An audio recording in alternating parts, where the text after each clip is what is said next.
살아계신 하나님 아버지, 저희에게 직접 눈으로 보는 것보다 더 좋은 말씀을 주셨습니다. 이 아버지의 말씀을 어, 듣고 읽고 깨달을 수 있는 지혜를 허락하여 주시고, 그 말씀이 우리의 생각이 되고 말이 되고 삶이 되도록 인도하여 주시옵소서.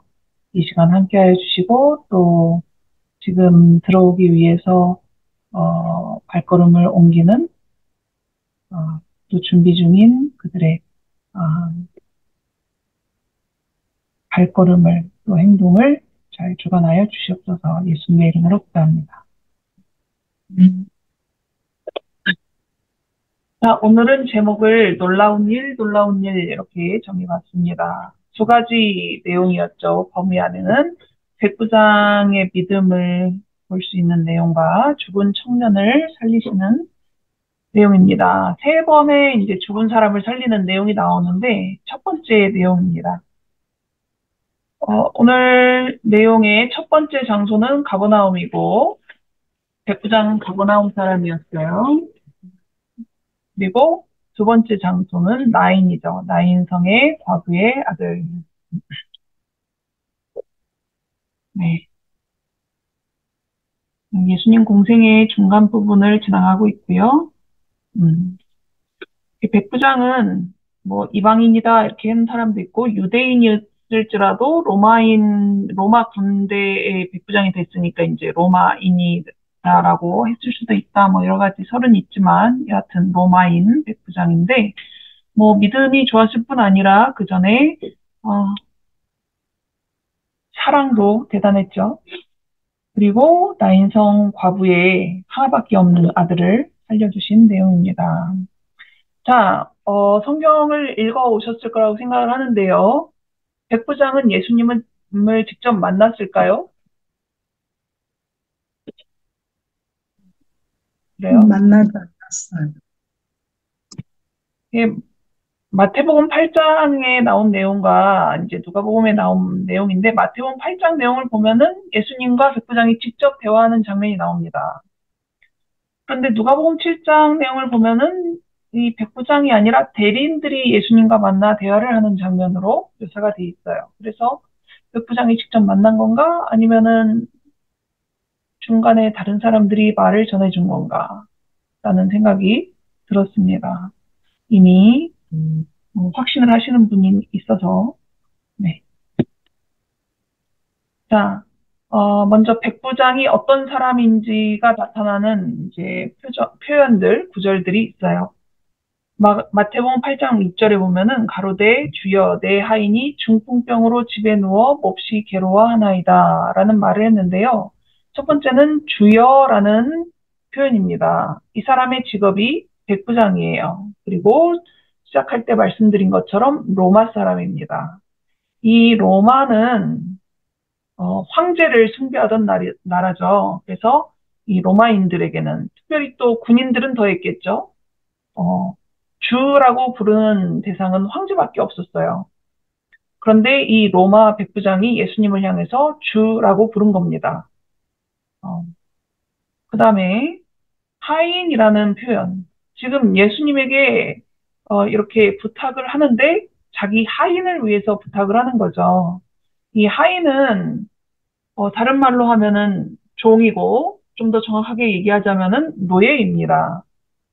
당시에 노예가 무척 많았다고 하는데, 노예는 시장에서 물건을 사고 팔듯이 거래를 하는 그러한 사람 취급 못 받는 사람들이었고, 혹사당하고 잔악한 대우를 받는 그런 존재들이었어요. 그런데 이 하인을 위해서 백부장이 예수님께 부탁을 한 것입니다.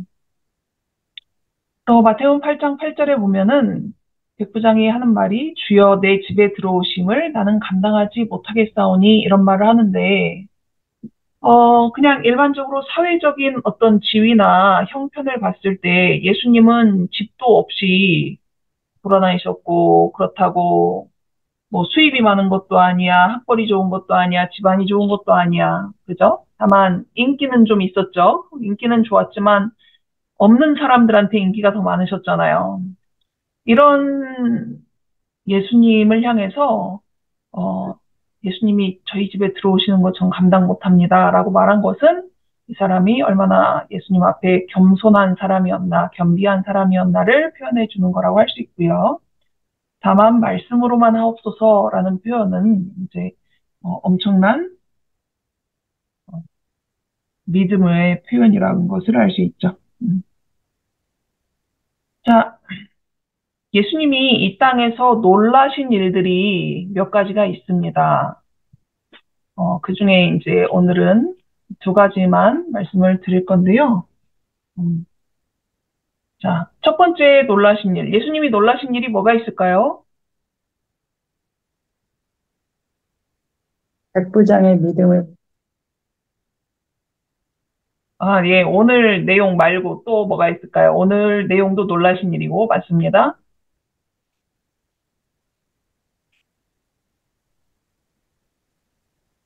자, 예수님은 유대 민족의 불신을 보고 거듭거듭 놀라셨대요. 어쩜 이렇게 안 믿을까가 너무 놀라웠던 거죠. 그런데 그런 이런 부정적인 놀라움이죠. 그죠? 예, 그런 중에 이 로마인 백부장의 믿음을 보고 놀라셨다라고 했어요. 아, 안 좋은 일에만 놀라신 게 아니라 다행이긴 한데. 누가복음 7장 9절입니다. 예수께서 들으시고 저를 기이 여겨, 이게 놀랐다라는 표현이죠. 돌이키사 쫓는 무리에게 이르시되 내가 너희에게 이 이스라엘 중에서도 이만한 믿음은 만나보지 못하였노라 하시더라. 유대인 중에서도 우리 멜로디 어디 갔습니까? 다시 미국 가신 거 아니죠? 네. 이만한 믿음은 만나지 못하였다. 그런데 지금 가버나움이라고 했잖아요. 지금 가버나움에 있는 로마인 백부장인데 예전에 가버나움에 있었던 어떤 유대인과 좀 비교가 됩니다. 혹시 누구 얘기하려고 하는지 아시겠어요? 가버나움에 살았던 다른 유대인이 예수님께 뭔가를 부탁하러 온 적이 있었어요. 물론 여기도 아픈 사람 고쳐달라는 부탁이었는데. 자, 3초 시간을 드리고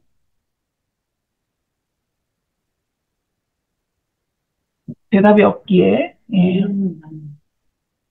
이름은 안 나왔어요. 요한복음 4장 47절에 보면은 이런 표현이 있습니다. 그가 예수께서 유대로부터 갈릴리에 오심을 듣고 가서 청하되 내려오셔서 내 아들의 병을 고쳐주소서 하니 저가 거의 죽게 되었습니다. 이 가나에 예수님이 계셨는데 그 첫 번째 기적을 일으키셨던 가나에 다시 방문하셨을 때 예수님이 가나에 계신데라는 소문을 가버나움에 있는 왕의 신하가 듣고는 자기 아들을 고쳐달라고 예수님을 찾아갔던 내용이에요. 그런데 이 사람은 이렇게 듣기만 하고 간 건데 예수님의 딱 모습이 자기가 기대했던 그 모습이 아닌 거죠. 그래서 믿음이 점점 더 사그라지는데 방법은 없잖아요. 아이를 살릴 예수님께 내려오셔서 내 아들의 병을 고쳐주셔서 이런 말을 하면서 그 마음으로는 뭐였어요? 고쳐주면 내가 믿지. 뭐 이런 마음이었다라는 거. 그리고 직접 와달라는 이런 표현을 했죠. 뭐, 아무리 걸어 다니던 시대이긴 하지만, 그래도 가깝지는 않은데, 꼭 와서 고쳐달라고 하고, 마음으로는 고쳐주면 내가 믿지, 이런, 그런 불신의 마음. 그래서 둘 다 가버나움에 있던 사람들이고, 한 사람은 로마인, 한 사람은 유대인. 그런데 로마인은 너무나 믿음이 좋았고, 유대인은 믿지 못하는 마음. 그래서 둘이 참 비교가 됩니다. 그러면 이 백부장은 어떻게 예수님을 믿을 수 있게 됐을까요? 전에 만났던 적이 있을까요? 예수님의 설교를 들었다든지, 뭐 이런. 예, 예, 예습을 해오신 분이 있는 것 같아서 뿌듯합니다. 어, 본 적은 없지만, 들은 소식을 종합해 볼 때 이분은 고쳐주실 수 있다라는 결론이 나온 거죠. 그런데, 이 장로들이 예수님한테 대신 부탁하러 갔었잖아요, 처음에. 근데 장로들이 유대인 장로들이 로마인 백부장을 위해서 이런 부탁을 하러 갔다는 것 자체가 이 로마인 백부장이 얼마나 유대인들에게 호의적이었는지를 설명해 주는 것입니다. 사실 로마인과 유대인은 서로 안 좋은 관계였잖아요. 더군다나 군인이야. 군인들은 되게 못되게 구는 그런 경우도 많이 있었는데, 그럼에도 불구하고 이 로마인 백부장이 부탁하니까 가서 이 사람한테는 이런 일 해주셔도 적당합니다. 합당합니다. 왜냐하면은 우리 민족한테 잘해주고 회당도 지어줬어요. 뭐 이런 얘기 하잖아요. 그럼에도 불구하고 이 백부장은 유대인 장로들은 그렇게 말했지만 자기 스스로는 나는 예수님 앞에 직접 나갈 만큼의 사람이 못 된다라고 생각을 했던 거죠. 그래서 대신 가달라고 부탁을 한 거예요. 예. 저가 우리 민족을 사랑하고 또한 해당도 지어졌으니까 이 사람에게는 합당합니다 하고 이 유대인 장로들은 이미 이 사람을 예, 평가를 다 끝냈죠. 그런데 예수님이 그 말씀을 들으시고 즉시 출발을 하셨어요. 회당을 지어줘서 즉시 출발을 하신 걸까요? 그런데 가는 길이 이렇게 군중들이 또 많았겠죠. 그러니까 이제 빨리 갈 수는 없었는데 예수님이 백부장의 집을 향해서 출발하셨다는 얘기가 백부장한테 들어간 거예요. 먼저. 그러니까 백부장이 몸둘 바를 몰라가지고 자기 친구들을 또 다시 보냅니다. 자기가 직접 가지는 못하고. 주여 수고하시지 마옵소서 내 집에 들어오심을 나는 감당하지 못하겠나이다. 이런 말을 하면서요. 근데 예수님이 계속 오시는 거예요. 멈추지를 않으시고. 예수님도 고집이 좀 있으신 것 같죠? 네. 그래서 드디어는 백부장이 직접 예수님 앞에 나가는 겁니다. 그리고 예, 내가 주께 나아가기도 감당하지 못하기 때문에 그런 사람이라는 걸 제가 알기 때문에 이렇게 사람들을 보냈는데 결국 오셨네요. 뭐 이렇게 되는 거죠. 만나네요. 이렇게. 그러면서 이제 자기가 해야 될 부탁을 다시 합니다. 말씀만 하사 내 하인을 낫게 하소서. 저도 남의 수하에 든 사람이요 제 아래에도 군병이 있으니 이더러 가라 하면 가고 저더러 오라 하면 오고 제 종더러 이것을 하라 하면 하나이다. 멋진 표현입니다. 그죠? 나는 진짜 신이라고 믿은 거. 그쵸. 그래서 시대의 소망을 읽다 보니까 이 사람이 했던 말을 파라프레이징이라고 하죠. 영어로는 이렇게 다른 표현으로 바꿔주는 거, 같은 뜻을. 그거를 시대의 소망에서 이렇게 해줬어요. 어, 그 사람이 한 말은 이 말과 마찬가지입니다. 내가 로마의 권세를 대표하고 나의 군사들이 내 권위를 최상으로 인정하는 것과 같이 당신께서는 무한하신 하나님의 권세를 대표하심으로 모든 피조물이 당신의 말씀에 순종할 것입니다. 당신께서는 병더러 떠나가라고 명하실 수 있으며 그 병이 당신의 말씀에 순종할 것입니다. 당신께서는 당신의 하늘 사자들을 부르실 수 있사오니 저들은 치유하는 능력을 줄 것입니다. 말씀만 하십시오. 그러면 나의 종이 나을 것입니다. 이런 뜻이래요. 어, 그 직업상의 특징이 또 어떤 면에 드러나죠. 그죠? 저는 로마의 백부장입니다. 명령을 했을 때 그것을 복종한다는 것이 무엇인지 잘 아는 조직에서 살아있고 있습니다. 그리고 저는 당신이 하늘에 하늘의 능력을 가지신 그런 분이라는 것을 믿습니다. 당신이 명령하시면 이 땅의 모든 것이 다 복종할 것입니다. 라는 것을 인정하는 거죠. 아까 시작할 때 말씀드린 것처럼 유대인들은 특히 그 지도자들은 만날 때마다 당신이 메시아인 증거를 보이라고 계속 요청을 하잖아요. 예수님이 뭐 이적을 안 보이거나 성경을 풀이를 잘못하거나 이런 게 아니에요.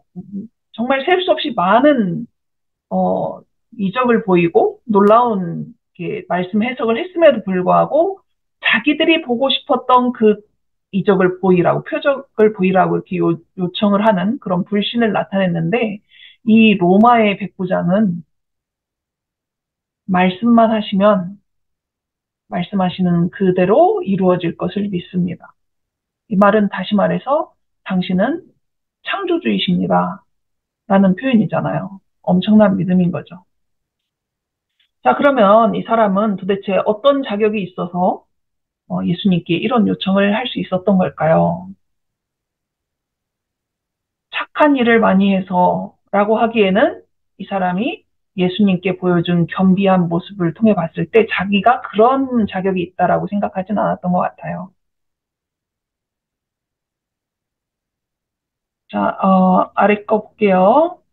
우리는 하나님께 추천할 만한 것은 아무것도 갖고 있지 못하나 우리가 현재 그리고 항상 말할 수 있는 간구는 그분의 구원하시는 능력을 필요로 하게 만드는 우리의 전혀 무력한 상태에 대한 간구인 것이다. 라고 나왔어요. 다시 말해서 저는 이 일이 꼭 이루어지기를 바랍니다. 이루어지기를. 이 일이 꼭 필요합니다. 제가 사랑하는 이 종이 병들었어요. 저는 도저히 도와줄 방법이 없습니다. 저는 고칠 수 없습니다. 근데 예수님은 하실 수 있다는 거 저는 믿습니다. 저는 할 수 없지만 예수님 하실 수 있으니까 도와주세요. 라는 거죠. 나는 아무것도 할 수 없는 무력한 상태입니다. 예수님은 다 하실 수 있습니다. 그것을 자각하면은 우리는 예수님께 긍휼을 요청할 수 있다는 거예요.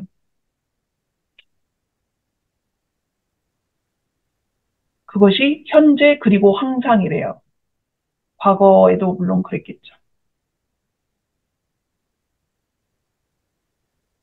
이런 게 은혜인 것 같아요. 그런데 이 로마 백부장이 유대 지역, 특히 가버나움, 갈릴리 지역에서 이제 근무를 한 거잖아요. 그런데 예수님이 유대인들의 불신앙 때문에 믿지 못함 때문에 거듭거듭 놀라셨다라는 말씀을 아까 이제 드렸는데 당시 유대인들의 신앙 상태는 어땠을까를 한번 생각을 해보면 로마인이 이 갈릴리 지역에 와서 유대인들의 신앙하는 모습을 봤을 때 아, 저 사람들의 하나님 너무 좋다.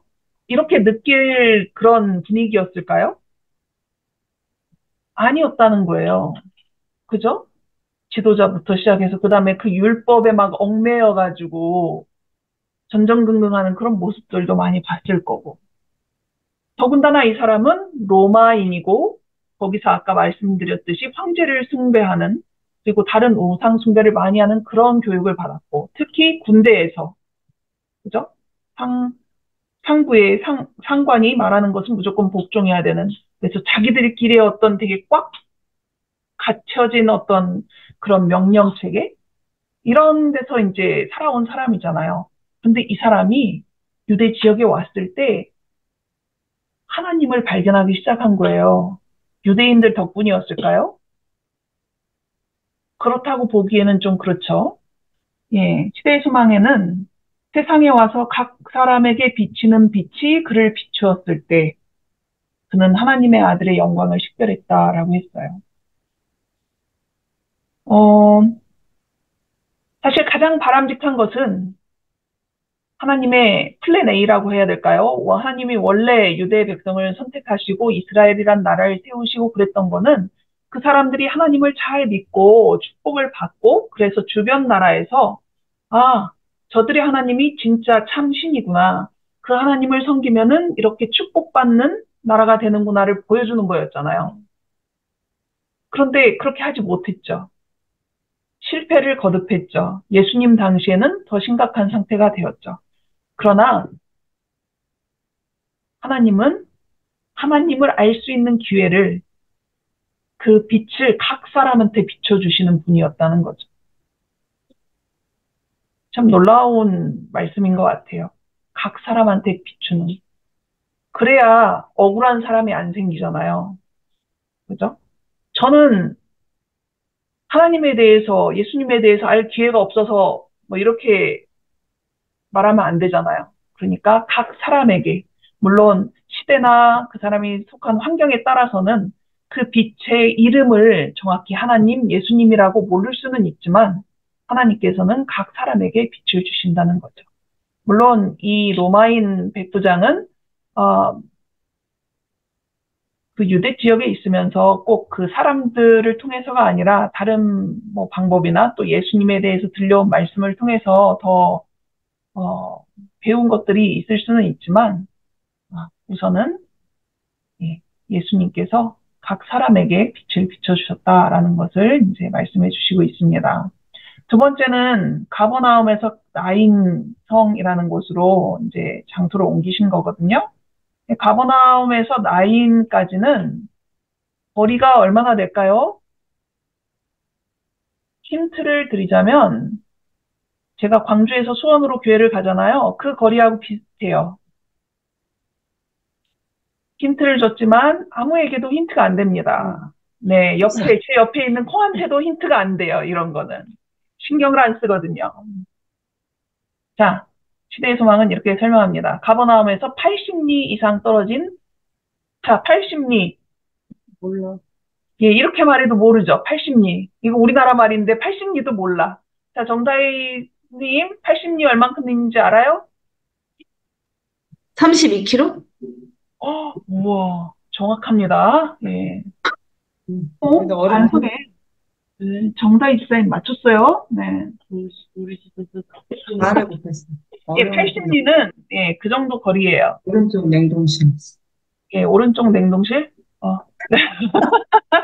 내 음소가 안 되구나. 자, 그리고 이 나인성이라는 데서는 넓고 아름다운 에스드렐론 평지가 내려다 보인대요.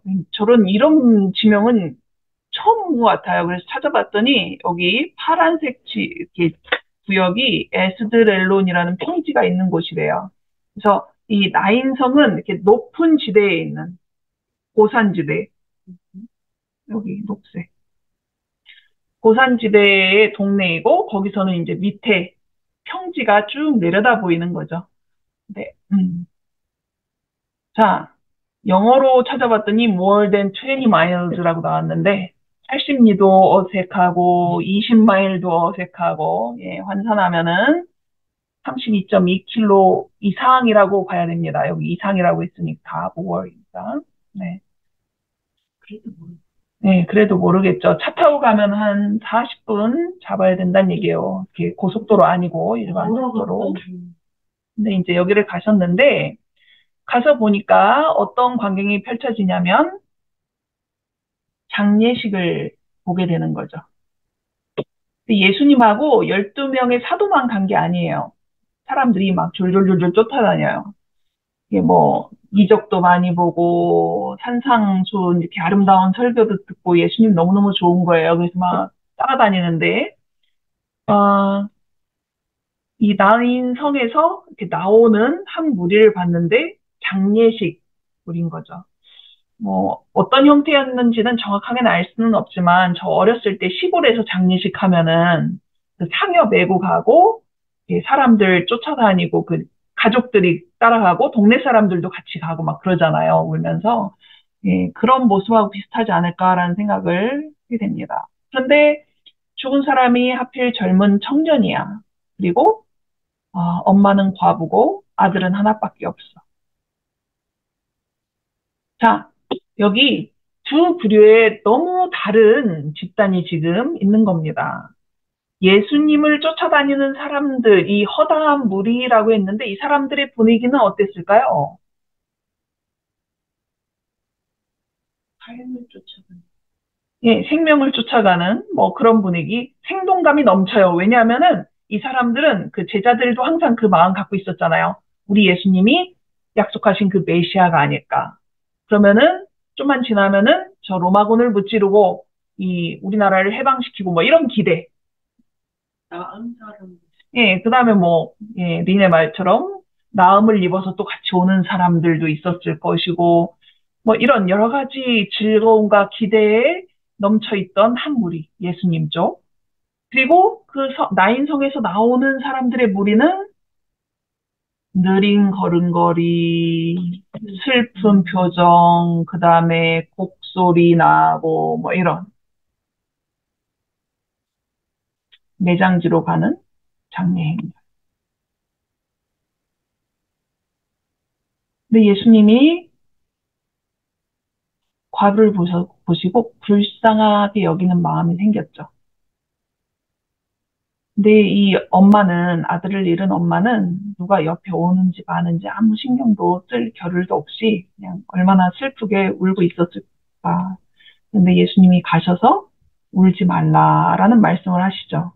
좀 있으면은 살려주실 거잖아요. 근데 이 말씀을, 이 동정의 말씀을 먼저 하셨어요. 근데 여기 불쌍히 여기셨다라는 이 표현이 제가 생각했던 것보다 엄청나게 어, 깊은 슬픔을 표현한 거더라고요.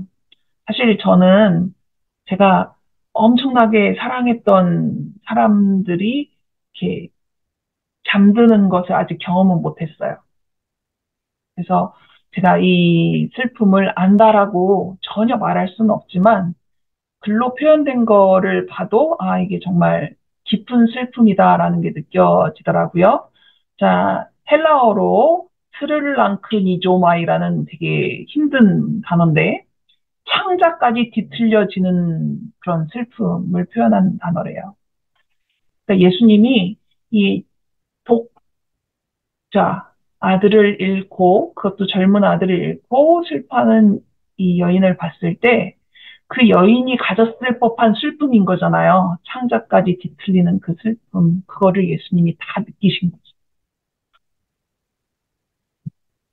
그리고 어쩌면은 예수님 자신도 하나님의 독생자인데, 얼마 후에 자신도 죽는 그런 상황이 될 거잖아요. 근데 그 슬픔을 하늘 아버지는 또 그만큼 또 겪으실 거잖아요. 그런데 하늘 아버지만 아는 슬픔이 아니라 사실은 이 하나님이, 예수님이 아담과 하와가 범죄했을 때, 가인이 동생을 죽였을 때, 그때마다 이런 슬픔을 얼마나 경험을 하셨겠어요. 근데 한 인간이 그 비슷한 슬픔을 지금 겪고 있는 것을 봤을 때 예수님이 여인을 동정해야 됐던 거죠. 그리고 예수님이 그렇게 동정을 하신 것이 죽은 자를 살리는 이적을 행하신 이유이기도 합니다. 왜냐하면 이 엄마는 예수님이 누군지도 모르고 예수님이 옆에 온지도 몰랐어요. 예수님한테 도와달라고도 하지 않았고 아무런 요청도 하지 않았는데 예수님이 이 여인을 위해서 아들을 살려주셨단 말이에요. 왜? 요청도 한마디도 안 했는데 왜? 왜냐하면은 불쌍히 여기셔서 그 동정의 마음, 자비의 마음 때문에. 이 많은 경우는 아니지만 이렇게 아무런 요청도 하지 않았는데 예수님께서 먼저 이적을 베푸시고 용서하시는 경우들이 있었다라는 거죠.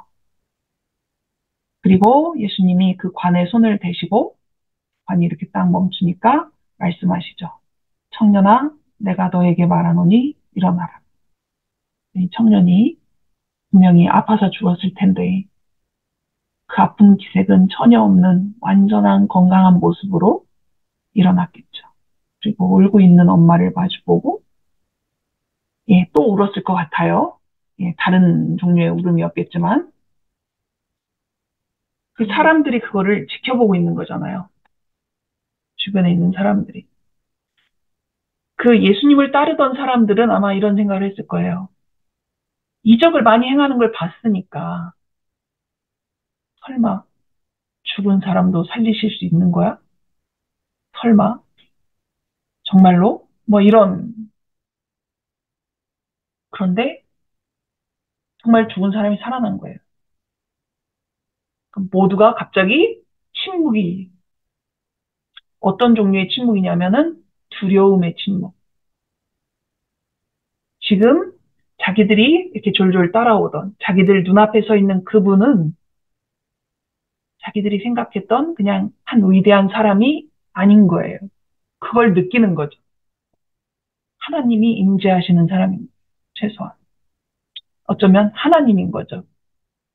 그거를 느끼는 거예요. 그러니까 하나님 앞에 서 있는 그 사람들의 상태가 된 거예요. 두려움. 아무 말도 할 수 없는. 계속제니까. 그렇죠. 그런데 이제 또 정신을 차리고 보니까 안 죽었잖아요.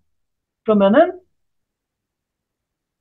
그 능력의 하나님이신데 은혜로우신 분인 거죠. 자기들이 그렇게 살아 있으니까. 그리고 나서 찬양이 시작되는.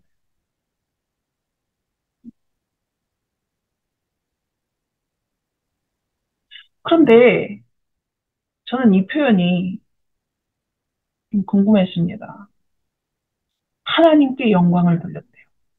전 예수님께 영광을 돌렸다 그러면은 간단하게 될 것 같은데 하나님께 영광을 돌렸다라는 표현. 근데 몇 군데에서 나와요, 이 표현이. 하나님께 영광을 돌렸다는 얘기가. 예수님이 뭔가 놀라운 일을 행하셨는데 사람들이 하나님께 영광을 돌렸다. 예, 좀 아까 설명을 좀 하긴 했습니다. 하나님의 임재하심을 느꼈다라고. 그죠? 사람들이 이 기적을 목격하면서 이 일은 사람이 할 수 있는 일이 아니라 하나님께서 하신 일이다라는 것을 깨달은 거예요. 그러니까 하나님께 영광을 돌리게 된 거죠. 여기 마땅히 하나님께 영광을 돌린 것은 하나님의 권세로 이루어진 것을 믿었기 때문이다라고 했는데 영광을 돌려에 해당하는 헬라어 에독사조는 미완료 과거형으로 예수님의 크신 권능에 압도당한 무리가 그냥 한 번이 아니라 계속 하나님을 찬양했다라는 의미라고 나옵니다. 그래서 저는 이 부분을 보면서 개인적으로는 이제 이런 교훈을 얻었어요. 이게 우리 안에서, 우리 교회 안에서, 뭐, 아니면 개인적으로든 상관없이, 우리도 때때로 하나님이 임재하신 일이다, 하나님의 능력으로 일어난 일이다를 경험할 때가 있잖아요.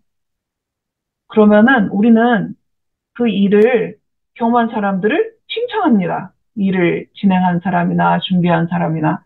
칭찬하는 게 뭐 나쁘지는 않아요. 그래야 또 힘을 내고 그렇게 하겠죠. 그런데 하나님께 영광을 돌리지 않을 때는 꽤 많더라 이거죠. 이거는 우리도 이 유대인들의 습관같이 보이는 일일지는 모르지만 우리도 배우고 그렇게 따라해야 할 일이 아닐까라는 생각이 들었어요. 그 모든 일은 하나님 때문에 일어난 일이니까 우리도 사람을 칭찬하고 응원하기 전에 하나님께 먼저 영광을 돌리는 게 필요하지 않을까라는 생각을 해봤습니다. 네. 자, 그 예수님은 여전하십니다. 예수님은 우리가 슬플 때 그 과부였던 아들이 죽었던 어머니가 가지고 있던 그 슬픔을 그 이상으로 느끼셨던 예수님이 그대로 지금도 우리가 슬퍼할 때 같이 슬퍼하시는 분이라는 거죠. 그리고 능력을 베푸셨던 그 예수님도 여전히 같은 분이시라는 거죠. 물론 예수님은 지금 다른 플랜이 있으시니까 우리가 기도하고 뭐 그래도 누군가 죽는 사람도 있고 아픈 사람도 있긴 하지만 그것이 예수님의 능력이 없어서는 아니라는 거죠. 그분이 계획하신 것과 우리의 기도가 일치한다면 예수님은 지금도 놀라운 능력을 행하실 수 있는 그런 분이라는 거죠. 그리고 하나님의 아들이 살아나라 라고 명령하셨을 때 사탄이 감히 그 사람 내 건데요? 라고 할 수 없다라는 거죠. 사탄은 죽을 수밖에 없는 운명이 된 사람들을 자기의 것이라고 자꾸 주장을 하잖아요. 그런데 이미 죽은 사람은 당연히 자기 거라고 하겠죠. 그런데 예수님께서 일어나라 라고 명령하셨을 때 감히 막을 수 없다라는 것입니다. 하나님의 아들이 살라고 분부하실 때 사탄은 죽은 자를 장악할 수 없다. 사탄은 그리스도의 능력의 말씀을 믿음으로 받아들이는 영혼을 영적 사망에서 붙잡아 둘 수 없다. 고 합니다. 자, 피드백은 자유롭게 하시고 카톡에 하셔야 되겠네요, 시간상. 숙제는 부담감을 갖고 하시면 됩니다. 예, 숙제는 뭔지 아시죠? 예, 지난번에는 두 분가가 보고를 하셨던 것 같은데 자세한 내용은 아니래도 그냥 숙제를 했다 안 했다만 알려주셔도 됩니다. 예, 어, 기도하고 일단 마치도록 하겠습니다.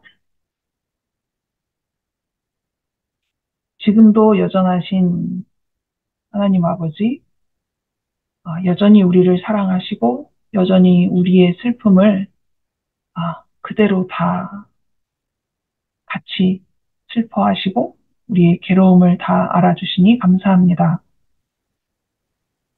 그런 예수님을 저희가 사랑할 수 있도록 도와주시고 우리도 백부장처럼 예수님을 본 적은 없지만 예수님에 대하여 들은 말씀, 읽은 말씀을 통하여 예수님을 믿는 강한 믿음을 가질 수 있도록 인도하여 주시옵소서. 그리고 예수님이 여전히 우리를 사랑하시고 여전히 큰 능력을 가지신 분이심을 기억하고 매일의 삶을 예수님을 의지하며 살 수 있도록 인도하여 주시옵소서. 예수님의 이름으로 기도합니다.